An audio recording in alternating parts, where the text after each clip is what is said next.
Listo. Siendo las 12:05 vamos a arrancar para respetar el tiempo brindado y las personas que se conectaron a la hora indicada.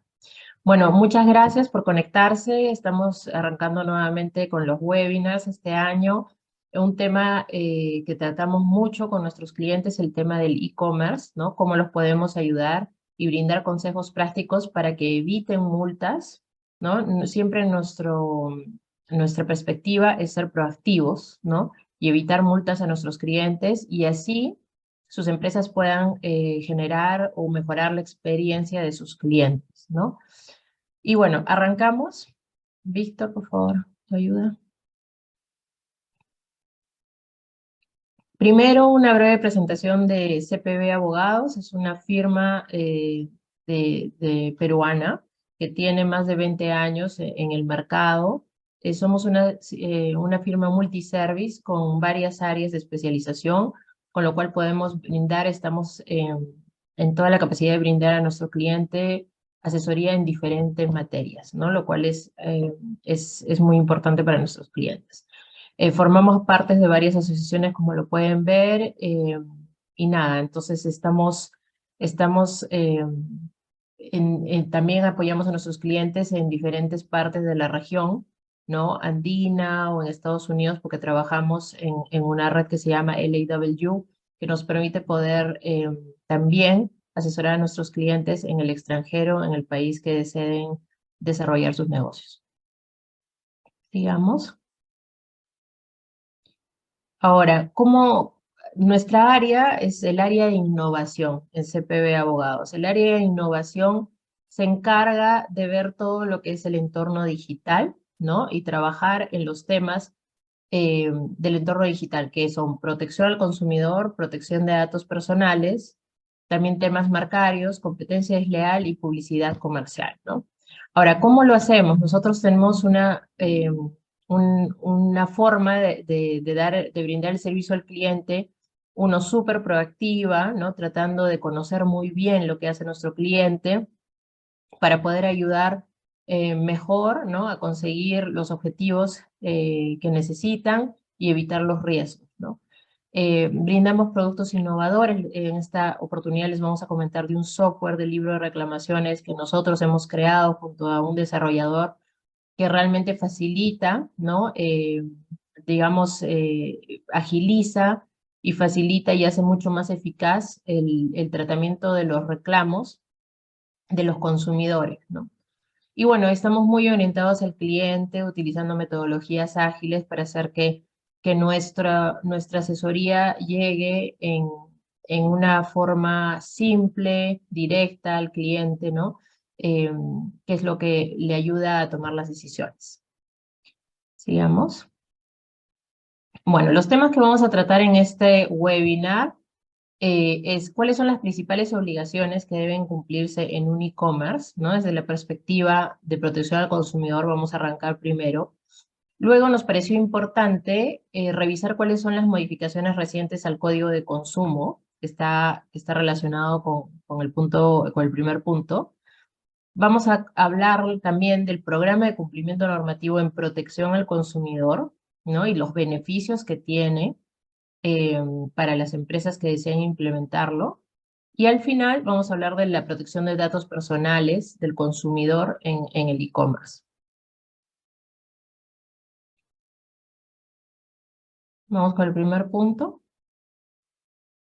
Genial. Entonces, el primer punto respecto a las principales obligaciones que deben cumplirse en un e-commerce, hemos dividido el análisis de estas obligaciones en tres puntos principales. Primero, aquellas obligaciones referidas al libre de reclamaciones virtual. En segundo lugar, a las referidas a las promociones y descuentos que hay en un e-commerce. Y por último, los términos y condiciones. Pero respecto al libre de reclamaciones virtual, es importante señalar que según el reglamento de libre de reclamaciones, el libre de reclamaciones virtual es una herramienta obligatoria para todo proveedor virtual de productos y servicios a través de un e-commerce. Es muy importante resaltar el carácter obligatorio que tiene el libre de reclamaciones virtual en un e-commerce, porque puede haber muchas empresas que tienen un e-commerce, pero consideran que no es necesario implementar un libre de reclamaciones virtual, porque también tienen tiendas físicas, que cada una cuenta con su propio libro físico de reclamaciones. Pero ello no es así, porque basta con que tenga un e-commerce en el cual ofrezca y comercialice productos y servicios para que tenga la obligación de implementar también un libro de reclamaciones virtual en esta plataforma. En segundo lugar, es muy importante mencionar que el reglamento también dispone que el libro de reclamaciones virtual tiene que estar alojado siempre en un espacio visible y de fácil acceso, en la página principal del sitio web del e-commerce. Hay muchos casos, por ejemplo, de e-commerce que tienen un libro de reclamaciones virtual, pero para poder acceder a este, primero hay que hacer clic en una sección de atención al consumidor, después hay que hacer clic en una sección de reclamos y quejas, y recién después se puede acceder al libro de reclamaciones virtual.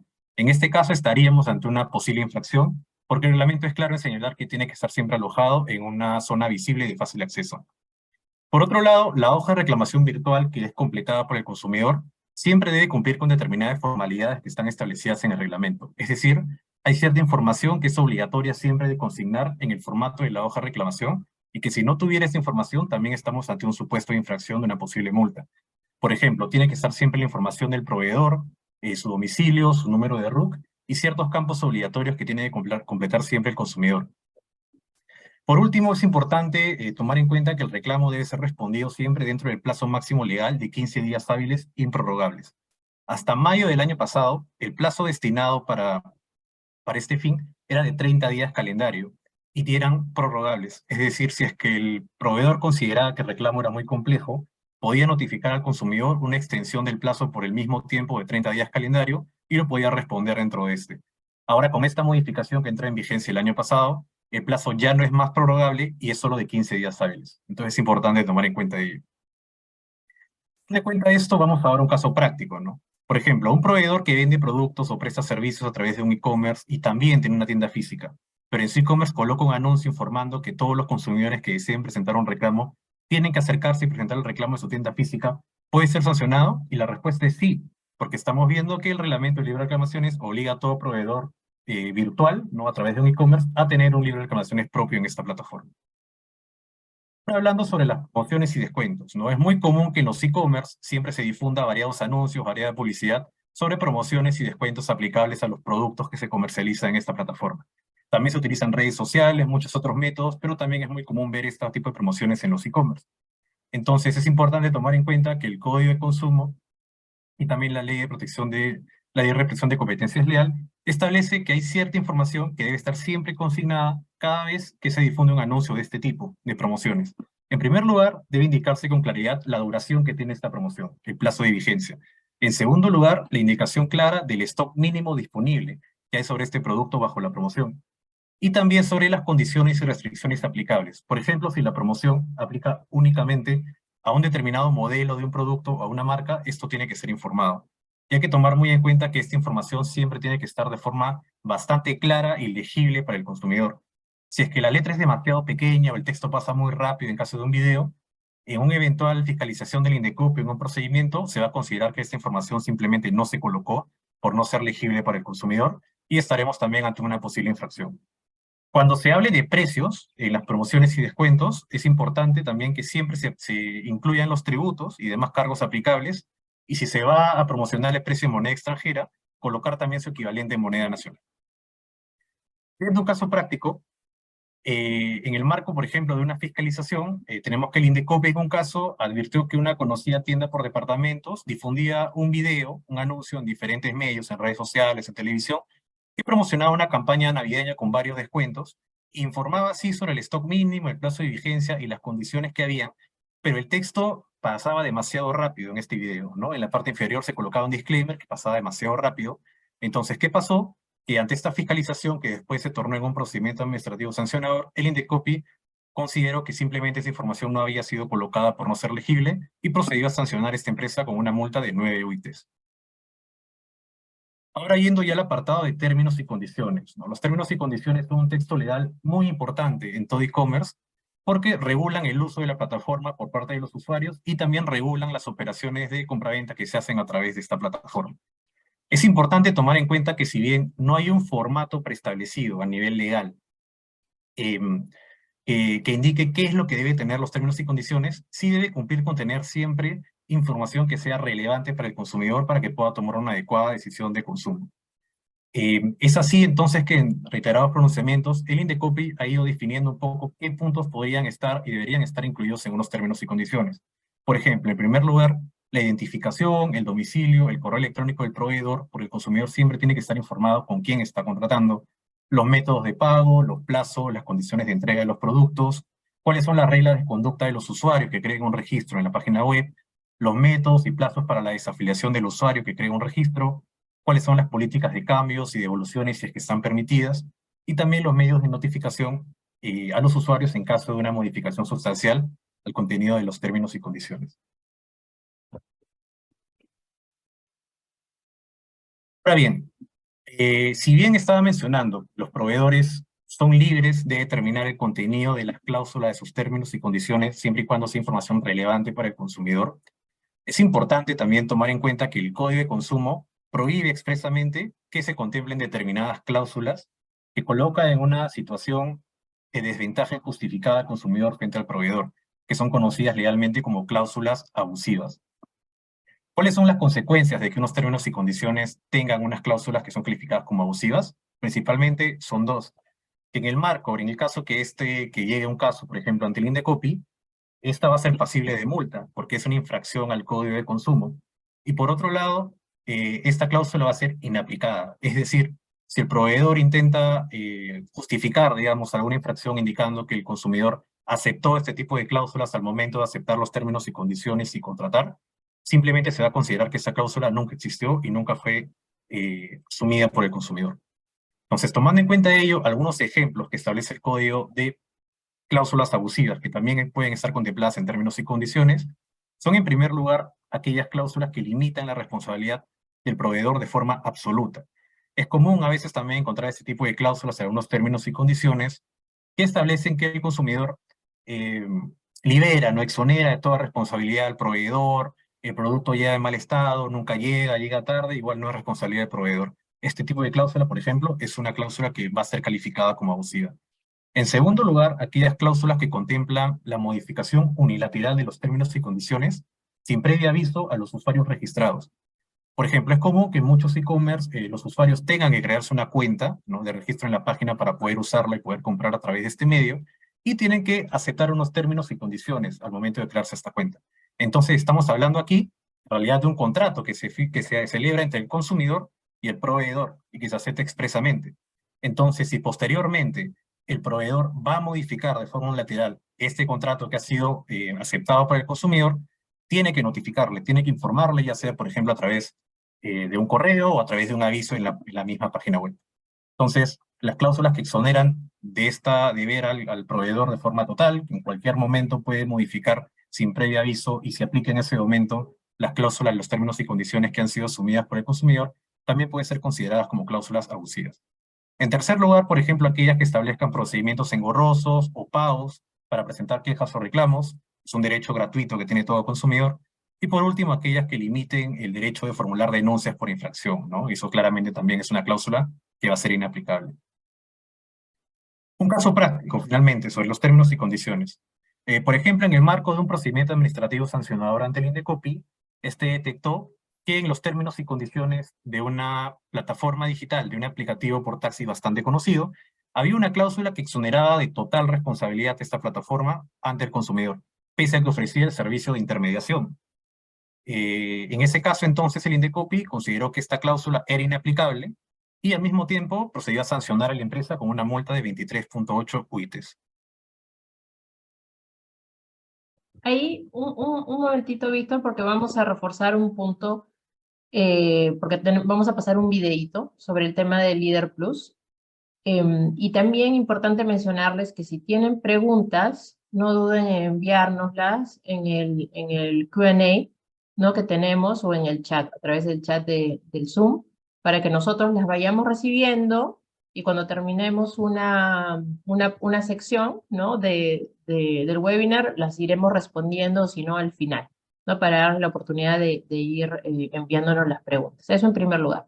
En segundo lugar, todo lo que ha mencionado Víctor, que es el cumplimiento en materia de protección al consumidor de un e-commerce, que es decir, tener términos y condiciones que no tengan cláusulas abusivas, tener un libro de reclamación virtual que cumpla con todas las características de forma y fondo exigidas por ley y brindar las publicidades de manera correcta.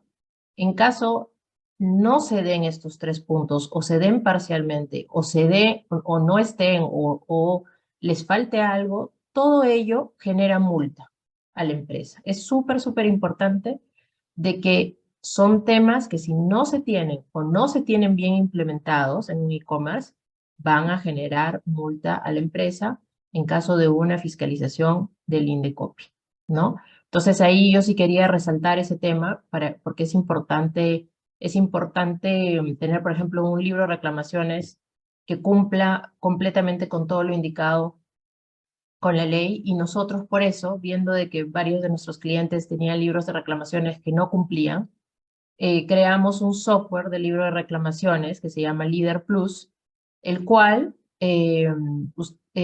nosotros les brindamos una licencia de uso del software y es muy simple de instalar, ¿no? Simplemente es un link que lo instalan en su e-commerce, es menos de media hora la instalación, y de ahí ustedes ya van a tener la seguridad de contar con un libro de reclamaciones virtual que cumple con todo lo que es requerido por la ley. Es más, les va a facilitar muchísimo la gestión de los reclamos en interno, ¿no? Y además, si es que ustedes lo necesitan, ¿no? Hay un botón que pueden apretar que dice apoyo CPB, en el cual el reclamo nos llegaría a nosotros para que nosotros les podamos brindar asesoría en responder al mismo. Ahora les vamos a presentar un videíto muy corto respecto de cómo funciona este software del libro de reclamación virtual y les vamos a mandar mayor información al mail. Con Líder Plus, tu e-commerce contará con un libro de reclamaciones virtual que cumpla con todos los requisitos establecidos por la ley, permitiéndote realizar la gestión eficiente de tus reclamos. Te mostramos cómo funciona Líder Plus. Una vez el consumidor ingresa su reclamo, Líder Plus automáticamente generará un cargo de recepción y el consumidor recibirá una copia de su reclamo. Igualmente, tu empresa recibirá una notificación para que puedas acceder al Líder Plus, revisar el reclamo y responderlo de forma fácil y eficiente. En Líder Plus podrás consultar todos los detalles de los reclamos ingresados en tu libro de reclamaciones virtual, tales como la fecha de presentación, los datos del consumidor, el detalle del incidente, entre otros puntos. ¿Sabías que no responder reclamos o responderlos a destiempo puede ser sancionado con multas por el INDECOPI? Pierde cuidado. Cada vez que se acerque el vencimiento del plazo legal para contestar un reclamo, Líder Plus te enviará un recordatorio automáticamente. En caso necesites ayuda para responder un reclamo complejo, no te preocupes. Nuestro equipo de abogados estará dispuesto a brindarte la asesoría legal que necesites. Para contactarlos, solo basta hacer clic en el botón Ayuda de nuestra plataforma. Y listo, nuestros abogados se encargarán de atender el reclamo y preparar un proyecto de respuesta para tu aprobación. Una vez elaborada y aprobada la respuesta, podrás enviarla directamente desde nuestra plataforma al correo indicado por el consumidor, lo cual quedará registrado en el sistema. Por último, nuestro paquete Premium incluye la visualización de dashboards con reportes y métricas, con las cuales podrás contar con estadísticas de los reclamos recibidos por tu empresa y la atención de los mismos. Con Líder Plus, obtienes la seguridad de contar con un libro de reclamaciones virtual en cumplimiento de la normativa y con una gestión eficiente de tus reclamos, contando además con la asesoría de abogados especializados cada vez que lo requieras. Bueno, muchas gracias, Víctor. Entonces, en caso cualquiera de ustedes necesite que hagamos alguna demostración, podemos sin compromiso, ¿no? Generar una reunión o darles mayores detalles respecto al software para las empresas que les interese este tema de tener un programa de cumplimiento de protección. Hola. Hola, sí, creo que hubo ahí un eco. Entonces ya podemos seguir, entonces retomar la presentación vista.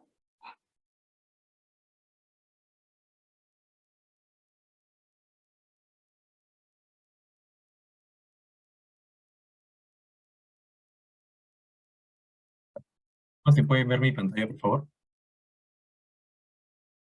Sí.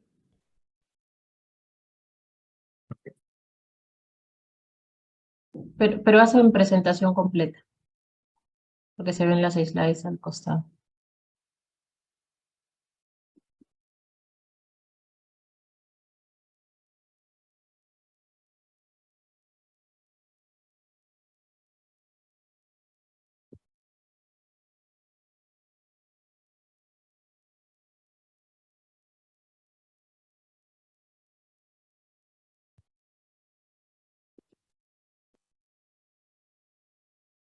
Entonces, mientras que Víctor, ahí Juliana acaba de enviar un mensajito, ¿no? En el Q&A, a través de diciendo hola, hola Juli. Por ahí entonces pueden, por favor, irnos enviando sus preguntas para que al final del webinar las vayamos absolviendo. Listo, Víctor. Está perfecto, está muy bien. Venga, hay una guía técnica. Entonces, continuando con la presentación, avanzando con las modificaciones al Código de Protección y Defensa del Consumidor que han habido recientemente en el último año, hemos mencionado principalmente 4. En primer lugar, hasta mayo del año pasado, el plazo máximo legal para poder atender los reclamos presentados en los libros de reclamaciones, tanto físicos como virtual, eran de 30 días calendario y, como mencionaba, eran prorrogables por el proveedor en caso considere que los reclamos eran complejos. Desde mayo del año pasado, que trae en vigencia una modificación al Código de Consumo y también al reglamento del libro de reclamaciones, este plazo pasó a ser de 15 días hábiles e improrrogables. Otra modificación también importante a tomar en cuenta es una modificación que se dio al Código de Consumidor también en mayo del año pasado, que estableció la obligatoriedad de asistir a las audiencias de conciliación convocadas por el INDECOPI.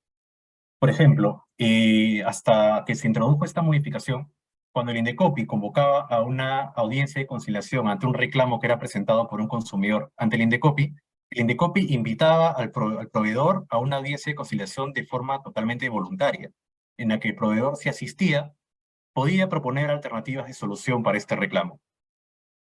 Desde esta modificación, ahora esta audiencia de conciliación, la asistencia pasó a ser obligatoria, porque si es que el proveedor decide no asistir o no justifica su inasistencia, se le puede imponer una multa de hasta un máximo de 30% UITs. Ahora bien, si es que se reprograma esta audiencia de conciliación y el proveedor vuelve a no asistir y no justifica esta inasistencia, en caso el consumidor decida presentar una denuncia formal ante el INDECOPI en un procedimiento administrativo sancionador, la autoridad va a considerar esta inasistencia como una situación agravante. Es decir, en caso se imponga una multa o una sanción, va a ser mayor, ¿no? que la cual inicialmente hubiera estado establecida. En tercer lugar, también el año pasado se introdujo una modificación al código sobre los contratos de consumo. Por ejemplo, en todo caso en el cual se celebre un contrato por escrito entre el consumidor y un proveedor y se establezca una relación de consumo, y el consumidor solicite una copia, ya sea física o virtual, de este contrato, el proveedor va a estar obligado a enviarle siempre esta copia solicitada por el consumidor en el plazo máximo de 15 días hábiles. Y por último, también queríamos mencionar una última modificación al código que ha sido aprobada por el Congreso recientemente este año, que es conocida como la Ley Anti-Spam. Aún no ha sido promulgada por el Poder Ejecutivo, pero es una ley que ya ha sido aprobada por el Congreso. Y a través del cual esta modificación del código lo que se establece es de que todo proveedor que envíe comunicaciones de manera masiva, ya sea por mailing, ya sea a través de call centers, solo va a poder hacerlo a aquellos consumidores que previamente hayan dado su consentimiento por iniciativa propia de ellos, que se hayan acercado al proveedor y hayan dado su consentimiento de esta manera. Asimismo, aquella publicidad que se notifique al consumidor de manera consentida, ¿no? Que cumpla con este requisito, solo va a poder ser comunicada en un plazo de tiempo determinado que no va a incluir las 8 de la noche hasta las 7 de la mañana. Continuando ahora con los temas de esta exposición, vamos a hablar sobre el programa de cumplimiento normativo sobre protección al consumidor. Este programa de cumplimiento normativo en materia de consumo es el conjunto de políticas y procedimientos que implementa una empresa a fin de garantizar el cumplimiento de las obligaciones derivadas de la norma de protección al consumidor. ¿Y de qué forma? A través de la identificación, de la alerta y sobre todo de la mitigación de los riesgos que se identifiquen en la empresa de potenciales infracciones al Código de Consumidor y también de la Ley de Represión de la Competencia Desleal. La implementación de ese programa es totalmente voluntaria y es importante considerar que puede generar muchos beneficios para la empresa.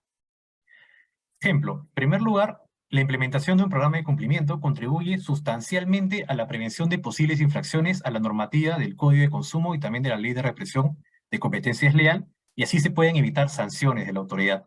Y cuando hablamos de los perjuicios que pueden dar las sanciones, lo que es retiro de productos del mercado, multas económicas, no solamente están los perjuicios económicos que se genera la empresa, sino también aquellos perjuicios reputacionales que pueden existir. Entonces, todas estas potenciales consecuencias se pueden mitigar bastante con la implementación de un programa de cumplimiento. En segundo lugar, un programa de cumplimiento mejora sustancialmente la relación que tiene la empresa frente a sus clientes. Y con ello, se mitiga el riesgo de disconformidad y realza su reputación e imagen corporativa.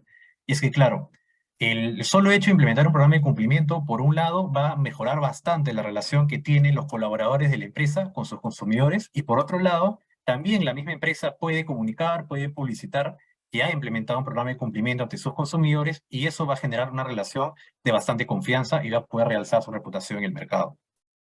En tercer lugar, y bastante importante también mencionar, en el marco de un procedimiento administrativo sancionador, por ejemplo, en caso de la empresa que haya implementado un programa de cumplimiento normativo, por algún motivo comete una infracción al código y deba ser sancionada por el INDECOPI, en caso la empresa acredite que ha implementado previamente un programa de cumplimiento normativo que cumple con los requisitos que vamos a pasar a mencionar, el INDECOPI va a considerar esto como una circunstancia atenuante, es decir, la sanción a calcular finalmente al momento de su graduación va a ser menor que la que inicialmente se hubiera establecido. Entonces, los elementos que debe tener todo programa de cumplimiento. Sí, perdón, Víctor, un momento. Creo que solamente para resaltar un poco todos los temas que estás indicando, ¿a quién recomendamos implementar un programa de cumplimiento normativo en materia de protección al consumidor? A toda empresa mediana, la verdad, que toda empresa igual pequeña puede tener que maneje mucho tema con los consumidores, que reciba varios reclamos. ¿Y por qué?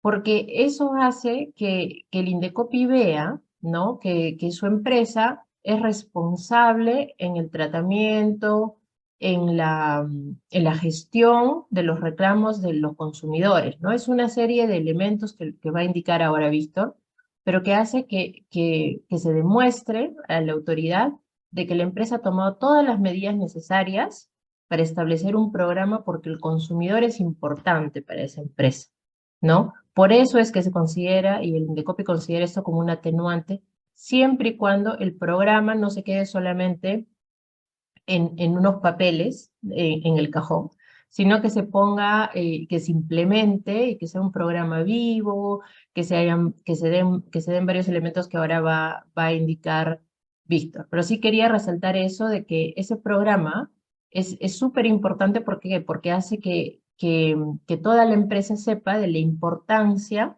de las normas de consumidor y los riesgos que podría tener la empresa en caso no se cumpliera, ¿no? Entonces eso es súper importante tenerlo en cuenta. Continúa, Víctor.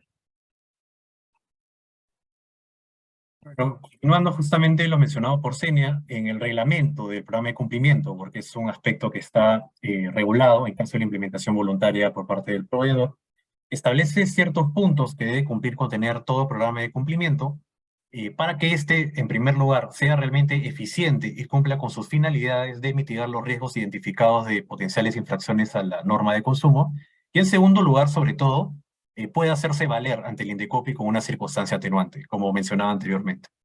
En primer lugar, entonces, es el involucramiento y respaldo por parte de la dirección de la empresa. En segundo lugar, políticas y procedimientos destinados al cumplimiento de las normas que deben formar parte del programa de cumplimiento. En tercer lugar, deben haber mecanismos internos de entrenamiento del personal de la empresa para el cumplimiento de las normas. Y en cuarto lugar, deben haber también siempre mecanismos de monitoreo, auditoría y reporte de eventuales incumplimientos.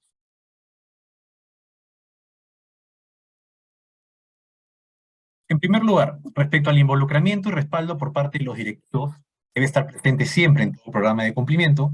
Es importante mencionar que los programas de cumplimiento deben ser siempre aprobados por el directorio u otro órgano de gobierno equivalente en la empresa. Debe acreditarse un real compromiso de parte de las esferas más altas de la empresa por implementar este programa. Y esto debe quedar debidamente evidenciado en un documento. Por ejemplo, el acta de aprobación del directorio de la empresa y también alguna carta de presentación sobre el programa firmada justamente por el directorio, también por la gerencia general, a través de la cual se presente el programa y sus principales elementos a los colaboradores de la empresa. Segundo lugar, el elemento más importante de todo programa de cumplimiento son las políticas y procedimientos que debe tener el programa. Estos son lineamientos que regulan la acción de todos los colaboradores de la empresa con el fin de garantizar el cumplimiento de la normativa de consumo y de publicidad dentro de la empresa. Estas políticas y procedimientos se definen siempre en función a los riesgos que se identifiquen dentro de la empresa de posibles infracciones que puedan haber a las normas. Por eso, para poder definir, para poder elaborar políticas y procedimientos de cumplimiento, primero es necesario siempre hacer una tarea de identificar cada uno de los riesgos potenciales que puedan haber dentro de la empresa. Y esto debe quedar expresado, por ejemplo, en una matriz de riesgos. Una vez se han identificado los riesgos, se le ha asignado una escala de valor, ¿no? De acuerdo a su nivel crítico, ¿no? A la posibilidad, al grado de perjuicio que pueda causarle la empresa en caso se materialice. Y una vez se hayan definido acciones de control por cada uno de estos riesgos, ya se pasan a elaborar las políticas y procedimientos destinados justamente a controlar y a mitigar estos riesgos, que se ven expresados en documentos concretos. Por ejemplo, algunos ejemplos de políticas y procedimientos que pueden implementarse en el marco de un programa de cumplimiento son un manual de atención de quejas y reclamos en el libro de reclamaciones, en caso se haya detectado que un riesgo importante en la empresa justamente está vinculado a este punto, a la atención de reclamos. En segundo lugar, también un manual de atención al cliente o al consumidor. En tercer lugar, otro ejemplo también es un manual de buenas prácticas en protección al consumidor y publicidad comercial. Y en cuarto lugar también, por ejemplo, contratos modelo en materia de consumo y publicidad, para que puedan ser usados justamente los contratos a futuro que celebre la empresa y que estén en pleno cumplimiento con la normativa. En tercer lugar, otro elemento muy importante que debe estar presente en todo programa de cumplimiento son los mecanismos internos de entrenamiento y de capacitación que deben haber con sus colaboradores. Y es que justamente para garantizar que dentro de la empresa se dé cumplimiento al programa, a este programa, la empresa está también el deber de organizar periódicamente, cada cierto tiempo, charlas, capacitaciones, cursos de inducción, en donde se presente el programa a los colaboradores, su importancia, los elementos que contiene este programa, y también en general se les capacite sobre el cumplimiento de las normas de consumo y de publicidad que debe cumplirse siempre dentro de la empresa. Es importante también, como mencionaba, que estas capacitaciones se organicen siempre de forma periódica y constante y que se guarde constancia de que se han llevado a cabo efectivamente. ¿Cómo? Por ejemplo, mediante actas de asistencia, mediante evaluaciones temáticas que se hagan a los colaboradores que han participado de las charlas y también con reportes estadísticos, informes, entre otros documentos que pueden haber. Por último, también es muy importante que todo programa de cumplimiento cuente con mecanismos de monitoreo, de auditoría y de reporte. Por ejemplo, toda empresa debe designar internamente, ¿no?, a un encargado o a un comité que tenga la función de evaluar constantemente, periódicamente, el grado de cumplimiento que tiene el programa dentro de la empresa. En caso verifique alguna contingencia, debe reportarlo y debe quedar constancia de ello. Asimismo, no basta con que la propia empresa realice un monitoreo interno, sino también el reglamento establece que deben adoptarse, por ejemplo, medidas de auditoría externa, a través de la cual se contrate a un estudio, una consultora experta en este tema, que realmente vaya y verifique el nivel de cumplimiento que hay de programa dentro de la empresa, cuánto se ha implementado cada una de las políticas y procedimientos, y sobre todo, lo más importante, que propongan continuamente mejoras, adecuaciones que deba tener el programa, a partir del grado de cumplimiento que se haya identificado en los colaboradores, y sobre todo también a partir de los cambios normativos que hay en las normas de consumo y también de publicidad, porque muchas veces pueden cambiar normas importantes, como hemos estado viendo anteriormente, y es necesario también que el programa se adapte a eso y también contemple estos cambios normativos, ¿no? Y saque políticas y procedimientos que cumplan con estos cambios. Es importante que todas estas diligencias, estos monitoreos, esas auditorías externas, consten y se guarde constancia de ello en documentos como informes, reportes, entre otros. En conclusión, como hemos visto, el programa de cumplimiento, para ser realmente un programa que cumpla con sus finalidades de realmente haber identificado y reducido todos los riesgos identificados de potenciales infracciones a las normas, y al mismo tiempo que pueda hacerse realmente valer ante el INDECOPI como un verdadero hecho atenuante ante una potencial infracción, tiene que ser un sistema no estático, sino dinámico. Como mencionaba Sina, tiene que ser un sistema vivo que esté en constante evolución. No basta con que en un momento determinado se tome una foto de la situación de la empresa, se haga una matriz de riesgos y se elaboren políticas y procedimientos para controlar estos riesgos identificados y quede ahí. Sino, como hemos visto, es muy importante que constantemente se organicen charlas, capacitaciones que permita a todos los colaboradores de la empresa tomar conciencia y realmente actuar conforme a las políticas del programa de cumplimiento. Y también es muy necesario siempre monitorear constantemente cómo le está yendo este programa, cuál es el grado de cumplimiento, cuál es la opinión de los colaboradores respecto a ello, y también contratar auditorías externas que puedan dar sugerencias siempre de mejora y constante adaptación y evolución de este programa. Listo, muchas gracias, Víctor. Como les había comentado en un inicio, ¿no? Para implementar o adecuar un e-commerce, se deben tener en cuenta varios aspectos. El primer aspecto es el tema de protección al consumidor, que ya lo hemos tratado, implementar términos y condiciones que correspondan a que tengan cláusulas buenas para el consumidor, que no sean cláusulas abusivas, que determinen la relación de consumo, ¿no? Entre la empresa y el consumidor, contar con un libro de reclamaciones virtual que cumpla con todo lo exigido por ley. Y tercero, que poder tener la publicidad, ¿no? Y todas las promociones con toda la información solicitada por ley también para evitar riesgos. Ahora, una medida de precaución adicional es tener el programa de cumplimiento normativo en materia de protección al consumidor, que es lo que Víctor nos acaba de comentar. Pero la otra parte importante de un e-commerce es la protección de los datos personales del consumidor. Ojo, no solamente, y acá quiero mencionar que ahora estamos hablando del e-commerce, pero si su empresa tiene un sitio web, que no es e-commerce, no venden nada a través de ese sitio web, es simplemente una página institucional o a través de esa página institucional publicitan algunos productos, pero no los venden, ¿no? O tienen algún aplicativo y todo eso. Pero si recaban datos personales a través de ese sitio web o ese aplicativo, también deben cumplir la norma de protección de datos personales peruana. Entonces, vamos a entrar a analizar un poquito más este tema. Ahora, ¿qué es lo que les comentaba, ¿no? Que hay que el proveedor también debe cumplir con las normas de protección de datos personales desde que se recaban los datos personales. ¿Qué es un dato personal? ¿Qué es un dato personal? Es toda información que pueda identificar o hacer identificable a una persona natural. Por ejemplo, usualmente, no sé, en los sitios web o e-commerce se solicita el registro o a veces hay un formulario de contacto o un newsletter o de repente para recibir candidaturas.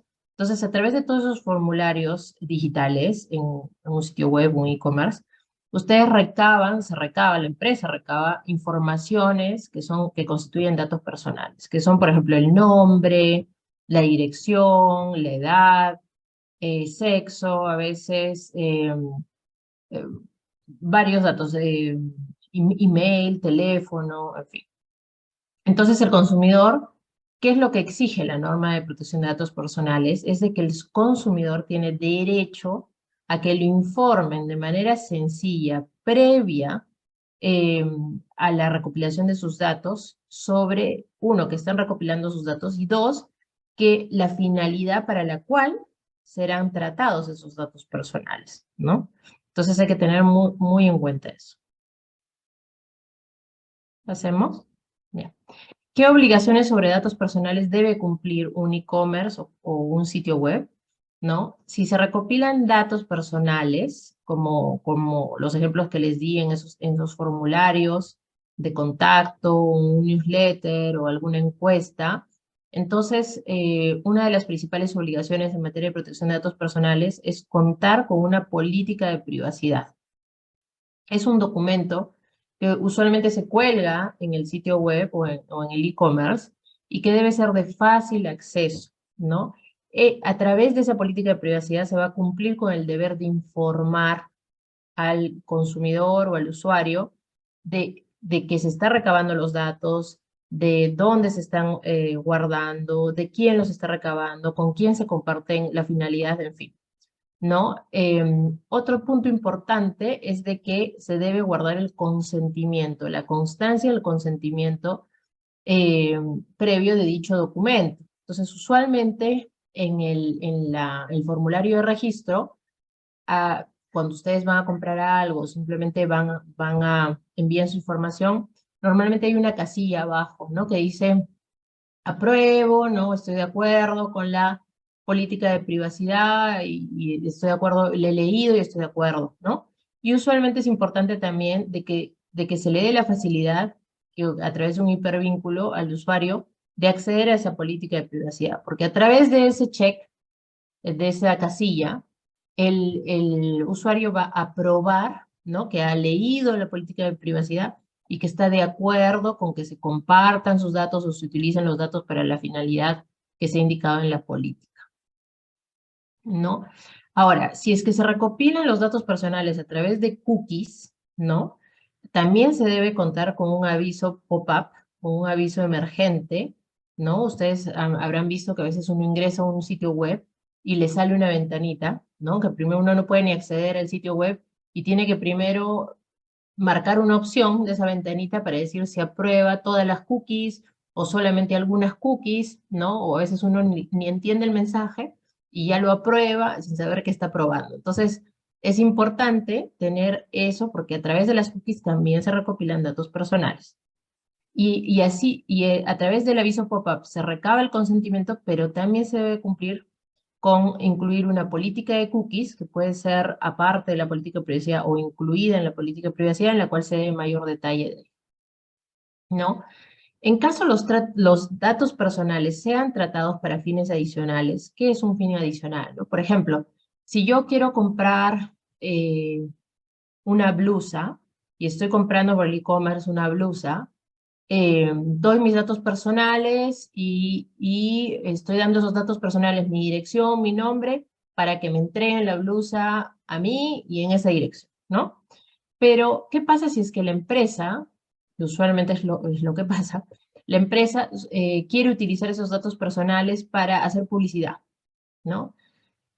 Recopilan toda esa información de toda la gente que le compró en algún momento algo y comienzan a enviar promociones, publicidad, y eso es una buena manera de ganar información, pero las empresas no pueden hacer eso, ¿no? Si es que no tienen el consentimiento previo y específico de los usuarios para dicho fin. Entonces, los usuarios deben aprobar expresamente ese fin específico y adicional, ¿no? Que tiene que expresarse en una casilla adicional, ¿no? Abajo de apruebo la política de privacidad, se indica una casilla de apruebo, ¿no? El tratamiento de mis datos personales para fines adicionales.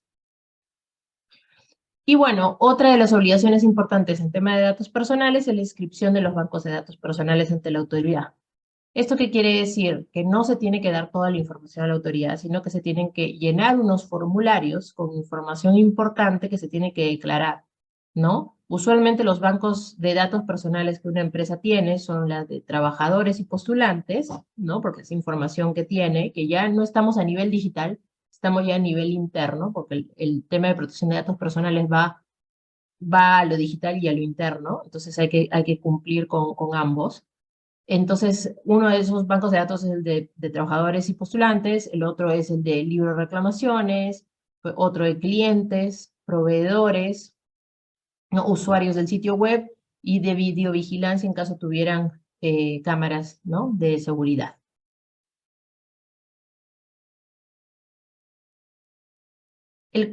Todo lo que he mencionado antes, ¿no? En caso de que no se cumpla, de que no se tenga algo de lo que he indicado o que se tenga, pero no de manera completa, es motivo de infracción. Y es súper fácil para la autoridad ingresar a su sitio web o a su e-commerce o aplicativo móvil y revisar que su empresa no cuenta con eso. Entonces es por eso que realmente las multas que está imponiendo la Autoridad de Datos Personales han crecido exponencialmente, ¿no? En los últimos años, porque se ha facilitado, ¿no? Esta inspección a través de lo digital. Ahora, si entramos al tema de la política de privacidad, no basta tener cualquier política de privacidad. Nos ha pasado, de repente algunos clientes dicen, no, mi empresa es de Colombia, entonces yo utilizo la política de privacidad colombiana. o bueno, hice un copy-paste de otra política de privacidad y la puse. Entonces eso no está bien, uno, porque cada jurisdicción tiene cosas específicas, ¿no? Entonces hay que adaptarla, la política de privacidad, al derecho peruano, ¿no? ¿Y qué es lo que debe tener una política de privacidad? No basta con tener un documento y ya, el documento debe estar completo y debe indicar estos elementos básicos, que es la finalidad, para qué la empresa va a utilizar los datos personales, solo para entregarle la blusa, o también, en caso usted apruebe las finalidades adicionales, también les enviaremos promoción. Eso también que debe estar debe estar ahí indicado en la política de privacidad. Luego, el titular, ¿no?, de los bancos de datos tiene que identificar los bancos de datos en los cuales va a registrar esta información. En caso haga transferencia de los datos personales a un proveedor, por ejemplo, a una agencia de marketing, por ejemplo, no sé, a una filial que quede en otro país, entonces ahí también se debe declarar el flujo transfronterizo. Eso se debe declarar, se debe indicar, bueno, se debe declarar en los bancos de datos, pero también se debe de indicar e informar a los usuarios en la política de privacidad. Otro punto que debe informarse es las medidas de seguridad, ¿no? De qué manera se van a resguardar los datos, pero también que el usuario tiene el derecho de ejercer sus derechos ARCO, que son de derecho de acceso, rectificación, cancelación y oposición. ¿Eso qué quiere decir? Se le debe facilitar un email, ¿no?, mediante el cual, si es que yo en un momento di mi autorización para que se traten mis datos personales, y después de 2 meses ya no quiero, ¿no? Yo tengo todo el derecho de poder escribir ese mail y decir, ya no quiero que tengan mis datos personales, bórrenme de su base, o rectifiquen mis datos, o quiero ver qué datos puse, en fin. Y la empresa tiene la obligación de responder en un tiempo, ¿no?, preciso, porque si no también es motivo de infracción. Y el último punto que debería tener una política de privacidad es el plazo de conservación, es el tiempo durante el cual se van a conservar los datos personales, una información también importante para brindar a los usuarios. ¿Seguimos? Ahora, hablando de consentimientos, que era el segundo punto importante en el tema de protección de datos personales, acá hemos puesto 2 ejemplos, ¿no?, de formularios de contáctanos. Y abajo, como pueden ver, se indican las casillas, ¿no? He leído y acepto la política de privacidad, y ahí hay un hipervínculo que permite al usuario hacer un clic y acceder a la política de privacidad.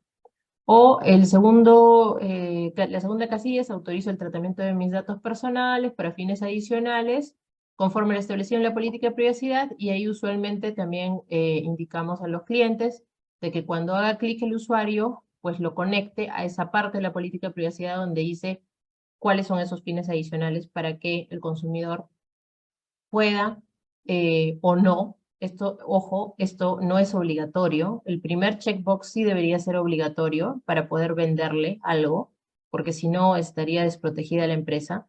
Pero el segundo no puede ser obligatorio. Entonces no se puede obligar al consumidor a aceptar este punto, ¿no? Debe quedar completamente a su voluntad. ¿Seguimos? Ahora, el consentimiento debe ser previo para el tema de las cookies también, ¿no? De informarles, como le dijimos, con el pop-up, y de ahí poder escoger alguna cookie. Pues a veces te dan opciones de elegir qué cookies quisieras elegir, y eso también es algo importante de brindar esa opción a los consumidores.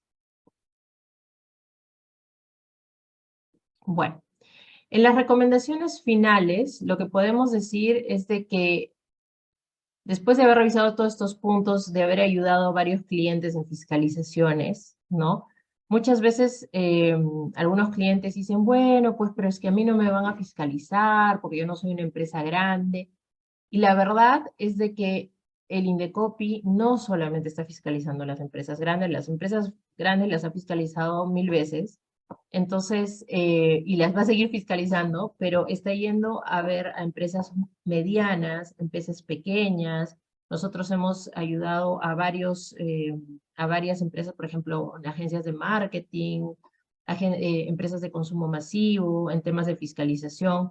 Entonces, la verdad, cada vez nos damos cuenta de que el tema de las fiscalizaciones no distingue, ¿no? No hay un sector en específico al cual el Indecopi va y revisa más, perdón, o la autoridad de datos personales va y revisa más o fiscaliza más, sino que lo están haciendo a todo nivel y en toda industria. Entonces, eso es importante primero tenerlo en cuenta, ¿no? En segundo lugar, bueno, el tema aquí es poder tener la tranquilidad de que cuando uno establece un e-commerce, lo establece conforme a la normativa, ¿no? Y que no va a tener ninguna fiscalización que va a generar mucho más gastos que la implementación en sí misma. Entonces, ¿qué debe tener un e-commerce? Un e-commerce debe contar con un libro de reclamaciones, ¿no? Y un aviso respectivo conforme lo exige la ley.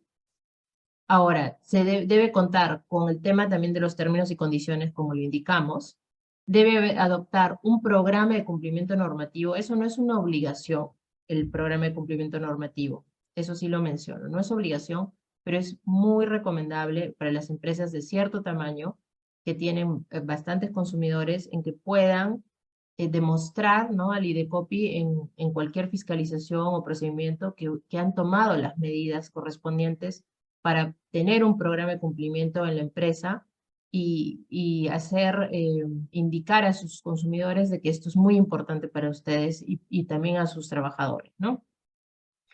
Luego hay que cumplir con las obligaciones en materia de protección de datos personales, que es lo que he mencionado, ¿no? A nivel digital sería tener una política de privacidad, tener los consentimientos bien establecidos, si utilizan cookies, tener el pop-up de cookies y la política de cookies, y bueno, si utilizan también imágenes de personas naturales, ahí también se debe de tener un consentimiento específico.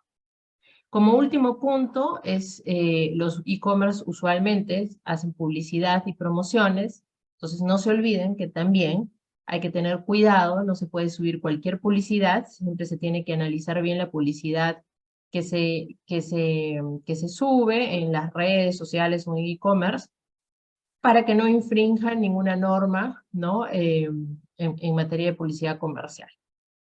Entonces, esas serían nuestras recomendaciones finales, ¿no?, para su e-commerce. Ya les hemos indicado también que el tema de protección de datos personales aplica también para los sitios web, ¿no?, o para cualquier aplicativo, entonces tenerlo en cuenta, ¿no?, para que puedan implementar, nosotros podemos apoyarlos en implementar un sistema de protección de datos personales, ¿no?, a nivel digital e interno.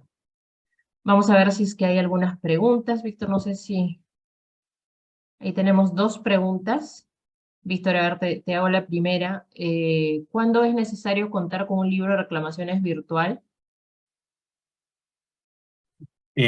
Como lo mencionaba, toda plataforma a través de las cuales se generan relaciones de consumo entre un proveedor y un consumidor deben tener un libro de reclamaciones virtual. El e-commerce, ¿no?, entendido como esta plataforma a través de la cual se compran, se hacen pagos, se compran y venden productos, definitivamente se tiene la obligación de contar con un libro de reclamaciones virtual. Pero también, por ejemplo, puede haber otras plataformas en las cuales se generen relaciones de consumo y no haya un pago directo de por medio. Por ejemplo, en plataformas o páginas donde se ofrecen servicios y indica, haz clic aquí para generar una cita o para reservar el servicio, ¿no?, y se paga después. En estos casos ya estamos también ante una eventual relación de consumo y, por tanto, también estas plataformas deben cumplir con tener un libro de reclamaciones virtual. Ok, perfecto, gracias. Luego tenemos una segunda pregunta de Alan, que dice, ¿qué datos o información contiene una matriz de riesgos en protección al consumidor?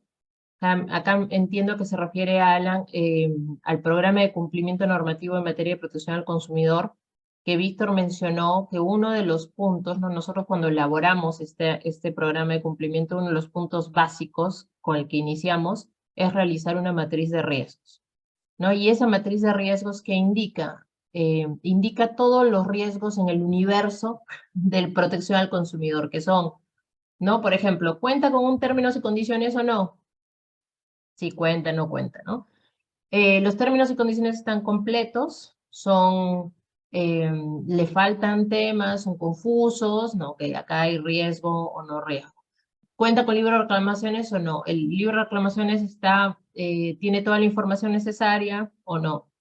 Y en esta matriz de riesgo se van indicando cada uno de estos puntos, ¿no? Responde los reclamos, cuántos reclamos le llegan por mes, ¿no? Ha tenido denuncias ante Indecopi recientemente. Todo el universo de riesgos en protección al consumidor se pone en esa matriz de riesgos, se pone cuáles serían los riesgos en dinero, en multas, en acciones que podría tomar el Indecopi, y se aterriza el riesgo a la empresa, ¿no? Entonces decir, sí, la empresa tiene, no tiene términos y condiciones, tiene libre de reclamación o no, ¿no? Sí se responden los reclamos dentro de los 15 días, o no se responden físicamente, solamente se llaman al consumidor, lo cual es una infracción, porque se tienen que responder los reclamos por escrito, ¿no? Entonces, ese tipo de información o datos se incluyen en esa matriz de riesgo, que es algo que es sumamente importante para la empresa, para que todos los equipos, ¿no?, que trabajan en estos temas los tengan súper bien ubicados esos riesgos y puedan evitarlo. No sé si tuvieran alguna pregunta más, algunos más de los participantes.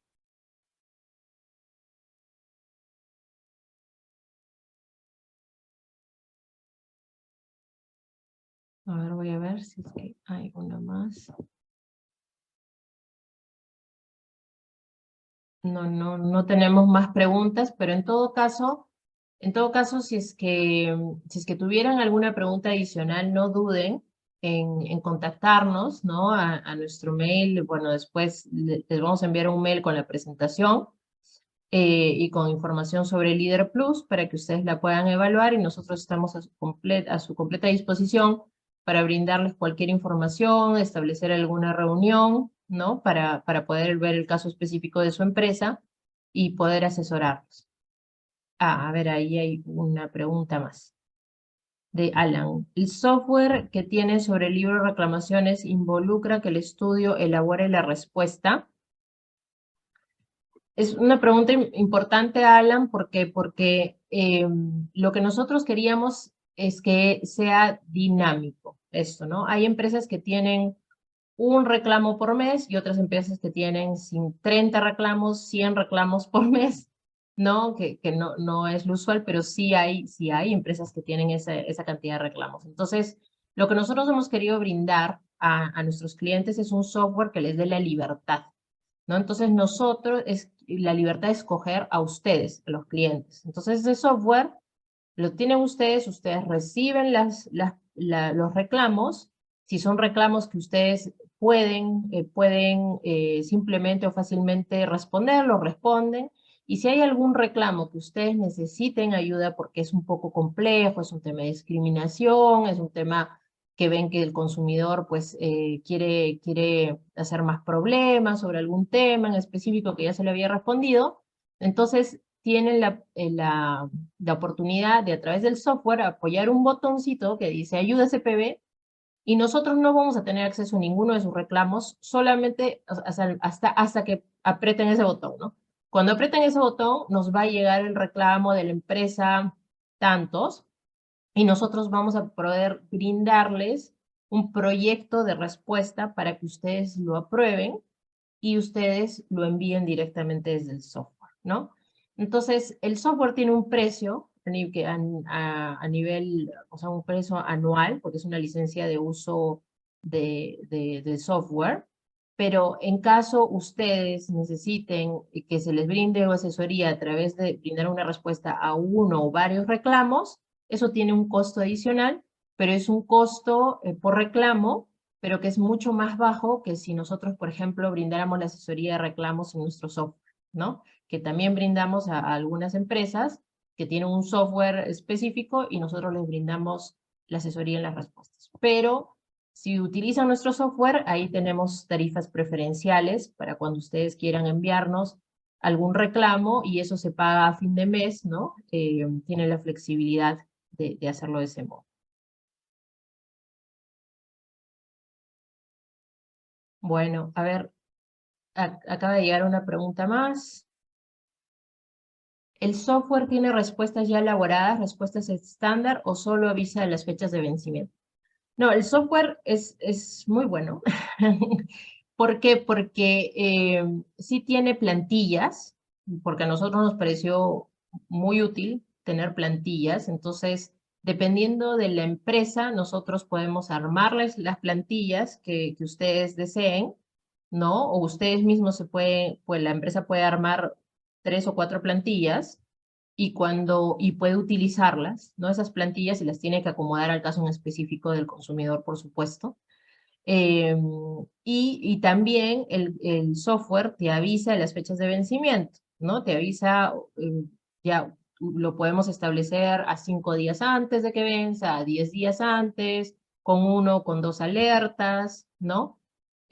Otro punto importante es de que como hay varias personas dentro de la empresa que pueden ver estos temas, por ejemplo, hay una persona que se encarga de calidad, de responder de los reclamos, pero tiene que contactarse con la persona de la tienda que recibió el reclamo, ¿no?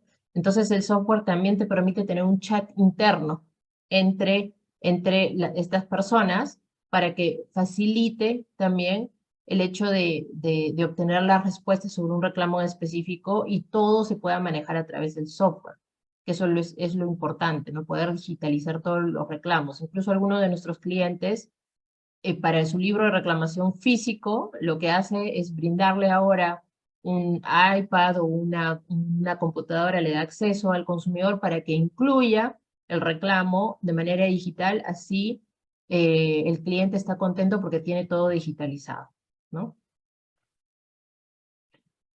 Bueno, creo que ahora sí ya no hay más consultas. Alan, en caso tengas más consultas respecto del software, encantados de poderte brindar una reunión aparte con una demostración del software, ¿no? Completamente gratuita la reunión, o para cualquiera de los asistentes. Así es que no duden en contactarnos al correo de innovación, y nada, les agradecemos mucho por su presencia, y estamos en contacto para lo que necesiten. Gracias, Víctor. Gracias.